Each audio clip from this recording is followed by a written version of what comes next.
अस्सलाम वालेकुम students, ARS education के प्लेटफॉर्म से मैं हूं मिस राशिदा। स्टूडेंट्स, आज हम पढ़ने वाले हैं chapter number 2 9th class biology according to new syllabus. तो इससे पहले हमारा प्रीवियसली लेक्चर्स में जो है वो फर्स्ट चैप्टर कंप्लीट हो गया है, उसकी एक्सरसाइज को भी हमने डिस्कस कर लिया और इसके साथ ही आप जो है वो हम सेकेंड चैप्टर को स्टार्ट करेंगे, जो कि हमारे पास है बच्चे बायोडाइवर्सिटी। स्टूडेंट, सबसे पहले हम देखेंगे कि ये जो हमारे पास एक वर्ड है जिसको लेके पूरा एक चैप्टर बनाया गया है, इस वर्ड का मीनिंग क्या है। तो अगर आप यहाँ पे देखें कि ये जो वर्ड लिखा हुआ है बायो, और सेकेंड वर्ड है हमारे पास डाइवर्सिटी। तो बायो मीन जो है वो क्या है, लाइफ या जिंदगी, एंड डाइवर्सिटी का मतलब है variety.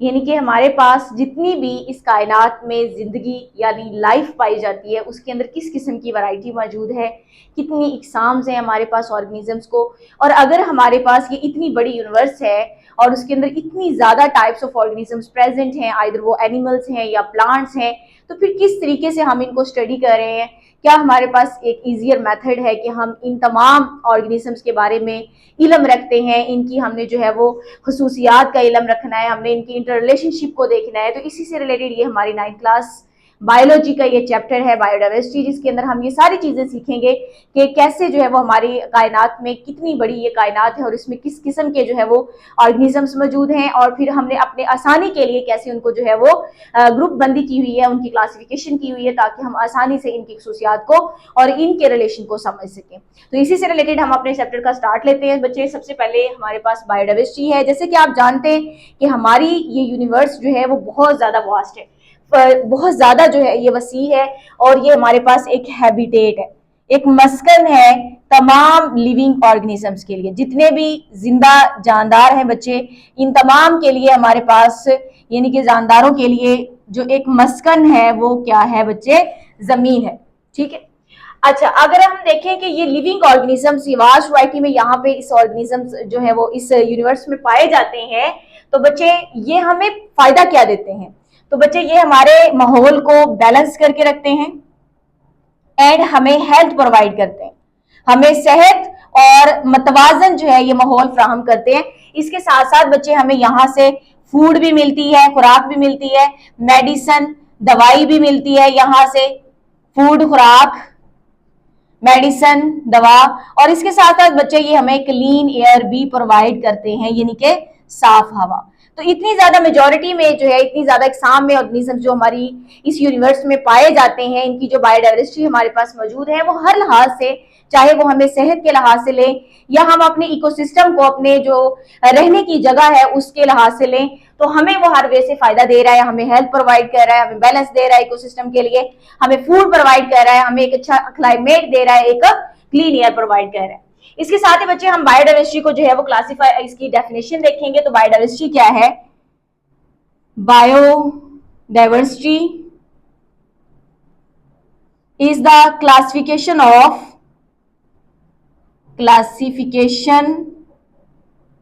of living organisms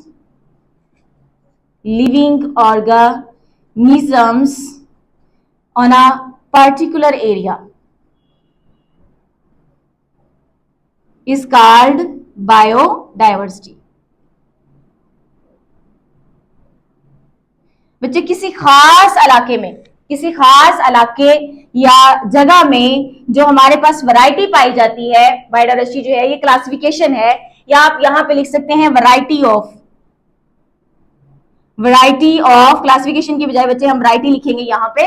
biodiversity क्या है, variety of living organisms in a particular area, किसी खास इलाके में जो मुख्तलिफ इकसाम्स या वैरायटी पाई जाती है लिविंग ऑर्गेनिजम्स की, उसको हम क्या कहते हैं, बायो एंड डाइवर्सिटी। क्योंकि बायो का मतलब क्या है, लाइफ, एंड डाइवर्सिटी का मतलब क्या है, वैरायटी यानी इकसाम। अच्छा, अगर हम इस वैरायटी को मेजर करना चाहते हैं तो हम कैसे मेजर कर सकते हैं, यानी हमें कैसे पता चलेगा कि किसी भी खास इलाका में जो है वो मुख्तलिफ वैरायटी एग्जाम्स पाई जाती हैं। तो जाहिर सी बात है बच्चे, हमें उसको मापना पड़ेगा, उसको मेजर करना पड़ेगा। इसके लिए हम क्या देखेंगे, number of kinds of different living species, different number of kinds of different organisms, यानी कि हम मुख्तलिफ इकसाम के वहां पे जानदार देखेंगे।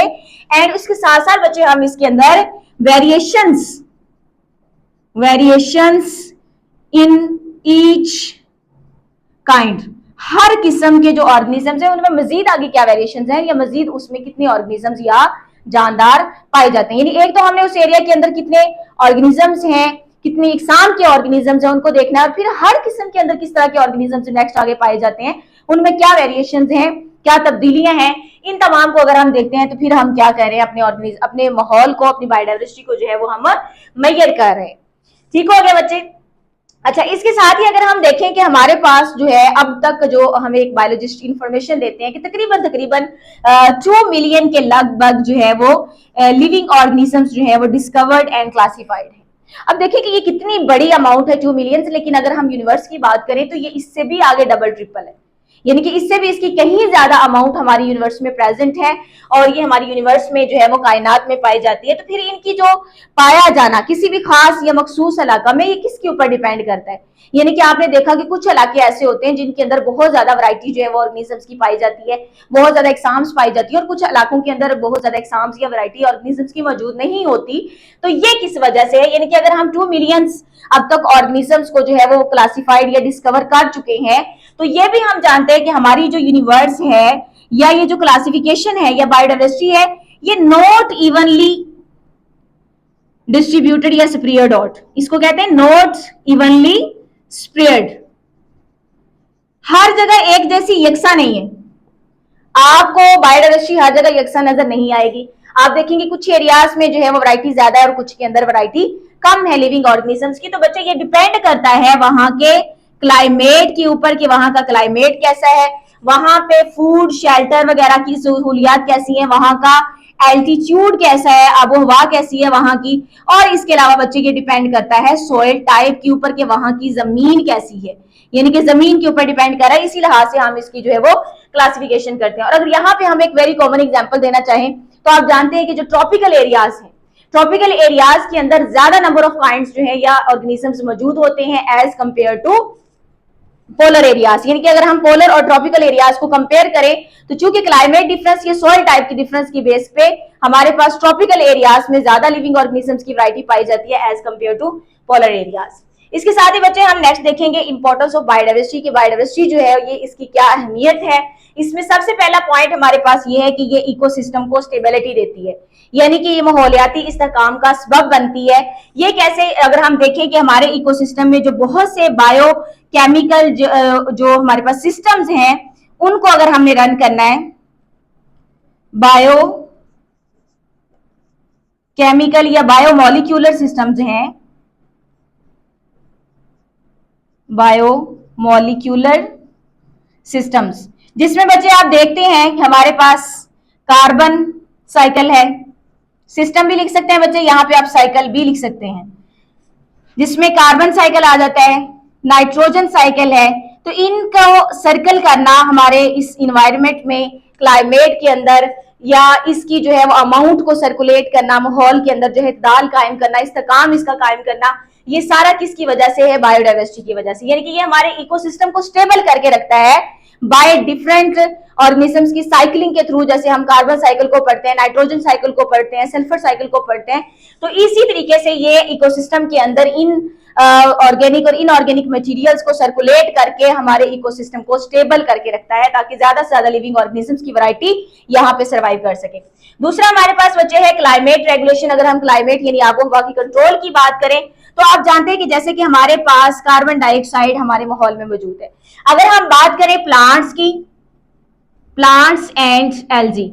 ये दोनों क्या करते हैं बच्चे, ये कार्बन डाइऑक्साइड जो है वो माहौल से एब्जॉर्ब करते हैं, और एब्जॉर्ब करने के बाद ये आपको इल्म है कि जो हमारे पास प्लांट्स और एल्गी हैं ये ग्रीन क्लोरोफिल रखते हैं, कार्बन डाइऑक्साइड को एब्जॉर्ब करते हैं, फोटोसिंथेसिस का प्रोसेस होता है, वहां से ये क्या बना रहे हैं, फूड प्रिपेयर कर रहे होते हैं, और इसी फूड के ऊपर डिफरेंट ऑर्गेनिज्म जो है वो सर्वाइव करते हैं। और इस तरीके से हमारा जो क्लाइमेट है, जिसमें अगर एक्सेसिव अमाउंट में कोई इंग्रेडिएंट या कोई अज्जा जो है वो मौजूद है, जैसे कार्बन डाइऑक्साइड की एग्जांपल ले लें आप यहाँ पे, तो ये कार्बन डाइऑक्साइड जो एक्सेसिव अमाउंट में है इसको प्लांट्स और एल्गी एब्जॉर्ब करके इसको प्रोडक्टिव वे में इस्तेमाल कर लेंगे, और ये हमारे इकोसिस्टम के अंदर क्लाइमेट को रेगुलेट कर देगा, यानी कंट्रोल कर लेगा। इसके बाद अगर हम बात करें नेचुरल रिसोर्सेज की, कुदरती वसाइल की, तो बायोडाइवर्सिटी हमें lots of natural resources provide करती है। ये हमें बच्चे medicine from food and medicine से लेकर, हमें खुराक और दवा से लेकर बिल्डिंग मटेरियल एंड फ्यूल तक की जो सप्लाई है यानी रिसोर्सेज हैं, ये हमें कौन प्रोवाइड कर रहा है? हमारी बायोडाइवर्सिटी। यानी कि अगर हम देखें कि हमारी खुराक और मेडिसिन से लेकर, खुराक और दवा से लेकर अगर हम रिसोर्सेज की या वसाइल की बात करें कि हमारे जो तामीराती मवाद है, और इसके अलावा बच्चे अगर हम फ्यूल की बात करें तो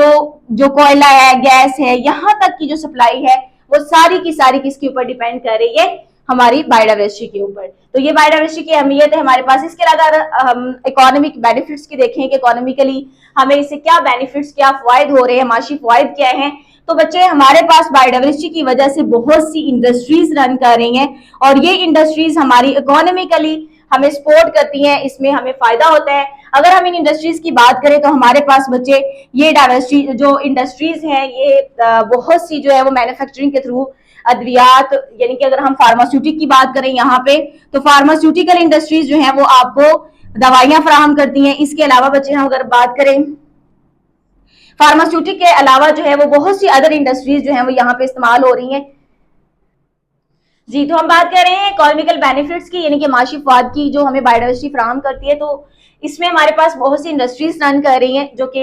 बायोडाइवर्सिटी की बेस पे हैं, या ये बायोडाइवर्सिटी जो है इंडस्ट्रीज के थ्रू हमें इकोनॉमिकली फायदा दे रही है, हमारे माशी लिहाज से हमारे लिए फायदेमंद है। तो इसमें हम इंडस्ट्रीज की बात कर रहे थे कि जो हमारे पास फार्मास्यूटिकल इंडस्ट्रीज हैं। इसके अलावा अगर हम देखें एग्रीकल्चर फील्ड को तो एग्रीकल्चर बेस्ड इंडस्ट्रीज हैं। इसके अलावा बच्चे हमारे पास और भी बहुत सी टाइप्स, यानी कि अगर हम फार्मास्यूटिक्स दवाइयों के शोबे में देख रहे हैं तब भी, अगर हम एग्रीकल्चर ज़राअत में देख रहे हैं बच्चे तब भी, और सबसे इंपॉर्टेंट इसमें बच्चे अगर हमारे पास बहुत ज्यादा वैरायटी है प्लांट्स और एनिमल्स की तो ये हमें टूरिज्म में बहुत ज्यादा फायदा देगा। यानी सैरो सियाहत में, ये जो सैरो सियाहत बेस्ड हमारी इकोनॉमी है इसमें भी हमारे लिए ये बहुत ज्यादा जो है वो फायदेमंद हो सकते हैं, यानी हमारी माशियत को ये स्ट्रॉन्ग बना सकते हैं और ये माशी फवाइद में शामिल है बायोडाइवर्सिटी। इसके साथ ही बच्चे नेक्स्ट हम टॉपिक स्टार्ट करेंगे जो कि हमारे पास है क्लासिफिकेशन। अब हमने देखना है कि ये जो इतनी ज्यादा वैरायटी जो है वो ऑर्गेनिजम्स की हमारे पास मौजूद है इसको हम किस तरीके से क्लासिफाई करते हैं। जैसे कि हम जानते हैं कि अब तक हमारे पास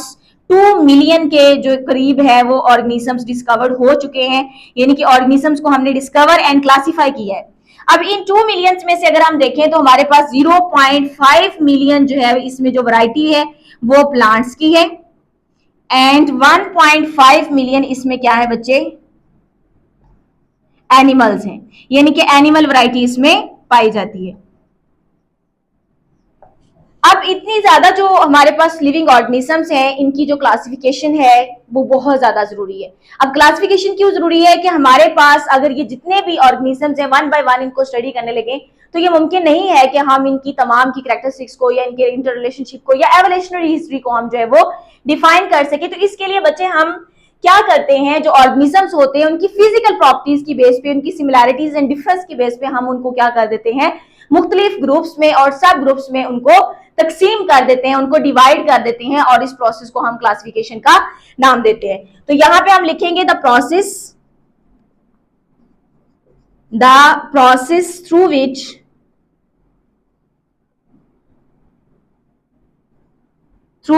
we classify the process through which we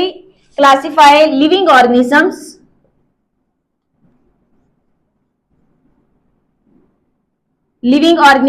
into groups and subgroups,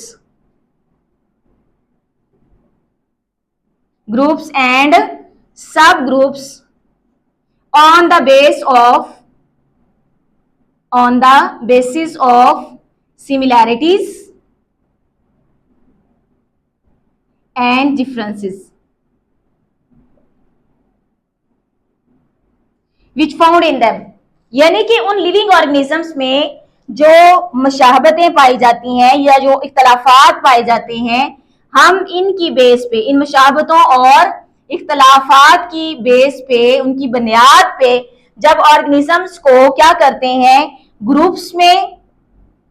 और सब ग्रुप्स में तकसीम करते हैं, तो इस अमल को हम क्या कहते हैं, क्लासिफिकेशन। अब क्लासिफिकेशन जो है इसलिए भी बहुत ज्यादा जरूरी है कि हमारे पास इतने ज्यादा ऑर्गेनिजम्स को अंडरस्टैंड करना, उनको तालीमी लिहाज से, उनको पढ़ाई के लिहाज से, उनको रिसर्च के लिहाज से, ये किसी भी तरीके से अगर हम देखें तो अगर हम ऑर्गेनिजम्स को उनकी मुशाबत या इख्तिलाफ की बेस पे ग्रुप्स या सब ग्रुप्स में तकसीम कर देते हैं तो हमारे लिए ये स्टडी बहुत ज्यादा आसान हो जाती है। इसके साथ ही बच्चे हम ये देखते हैं कि ये जो क्लासिफिकेशन थी बच्चे ये बेस्ड करती थी फिजिकल प्रॉपर्टीज की बेस पे, यानी कि हम इसके अंदर क्या देखते हैं, इसकी फिजिकल प्रॉपर्टीज को देख के इनको ग्रुप्स में तकसीम करते हैं। इनकी बाहर की जो सामत है या आपको जो फिजिकली इनके तबई खसूसियात नजर आ रही हैं, आप तबई खसूसियात यहाँ पे लिख सकते हैं, इनकी बेस पे हमने इनकी क्लासिफिकेशन जो है वो की। लेकिन अब रिसेंटली जो काम हो रहा है वो सिर्फ और सिर्फ फिजिकल प्रॉपर्टीज यानी इनकी सिमिलैरिटीज और डिफरेंस यानी मुशाबत या इख्तिलाफ की बेस पे नहीं हो रहा, बल्कि अब जो क्लासिफिकेशन है उसमें हम जेनेटिक्स को भी डिस्कस कर रहे हैं, यानी कि जीनियात को लेके, उनके जेनेटिक्स को लेके भी इसके अंदर ऑर्गेनिजम्स के अंदर मुशाबतें और इख्तिलाफात देखे जाते हैं और इनकी एवोल्यूशनरी हिस्ट्री को पढ़ा जाता है, इर्तिका को पढ़ा जाता है, ताकि आसानी के साथ हम ग्रुप्स को जो है वो ऑर्गेनिजम्स को ग्रुप्स और सब ग्रुप्स में डिवाइड कर सके। इसके साथ ही बच्चे हम देखेंगे एम्स एंड प्रिंसिपल्स, मकासद क्या है, हमारे असूल क्या हैं, हम क्या करना चाह रहे हैं, वही टू डिटरमिन, या हम ये कह लें कि हम क्या कह रहे हैं इसमें, एम्स एंड प्रिंसिपल्स हमारे क्या हैं,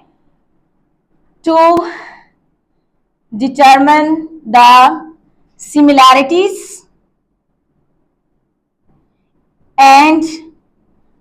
वेरिएशंस या डिफरेंसेस लिख सकते हैं, टू स्टडी इजीली, शॉर्टकट लिख रही हूं, टू स्टडी इजीली। हम सबसे पहले क्या जानना चाहते हैं, इनके अंदर हम मुशाबतें और इख्तिलाफात जानना चाहते हैं ताकि हम ऑर्गेनिजम्स को, हम जिंदा जानदारों को आसानी के साथ जो है वो क्या कर सकें, स्टडी कर सकें, पढ़ सकें। और दूसरा बच्चे हम क्या करना चाहते हैं, टू फाइंड द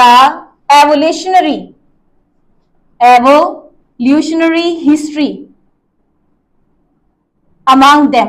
हम इनके दरमियान इर्तिकाई जो इनका ताल्लुक है वो मालूम करना चाहते हैं कि इर्तिका में या एवोल्यूशन में जैसे जैसे चेंजेस आए हैं वक्त गुजरने के साथ, तो अबाउ इजदाद में इनका आपस में क्या ताल्लुक है जिन ऑर्गेनिजम्स को हम ग्रुप में या सब ग्रुप में रख रहे हैं। तो ये हमारे पास एम्स एंड प्रिंसिपल्स हैं, यानी इन्हीं तरीकों की बेस पे हम ऑर्गेनिजम्स को क्या करते हैं, क्लासिफाई करते हैं डिफरेंट ग्रुप्स और सब ग्रुप्स में, ताकि हम इसको जो है वो आसानी के साथ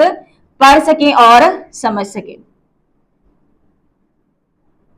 इसके साथ ही बच्चे अगला पॉइंट, लास्ट पॉइंट हमारे पास ये है कि एडवांटेजेस क्या हैं क्लासिफिकेशन के, यानी क्लासिफिकेशन के फायदे क्या हैं। तो सबसे पहले बच्चे हम क्या करते हैं, क्लासिफिकेशन के थ्रू हम क्लासिफाई कर देते हैं लिविंग ऑर्गेनिजम्स को क्लासेस में या ग्रुप्स में। Classify living organisms into groups. अब ग्रुप्स में तकसीम कर देते हैं इसलिए कि हम क्या कर सकें, इजीली आसानी के साथ उनको बच्चे स्टडी कर सकें, उनकी कैरेक्टरिस्टिक्स को, इनके रिलेशनशिप को एंड एवोल्यूशनरी हिस्ट्री को, इनका जो इर्तिकाई ताल्लुक है, इनके जो आपस में ताल्लुकात हैं, हमारी इकोलॉजी है यानी माशरे के साथ या माहौल के साथ, इनकी जो खसूसियात हैं इनको आसानी से हम समझ सकें। इसके अलावा बच्चे हम क्या करते हैं, क्लासिफिकेशन का फायदा हमें ये होता है कि हम इनके दरमियान इंटर रिलेशनशिप फाइंड आउट कर सकते हैं, इंटर रिलेशनशिप अमंग ऑर्गेनिजम्स के दरमियान क्या ताल्लुकात हैं। इसके अलावा टू फाइंड द एवोल्यूशनरी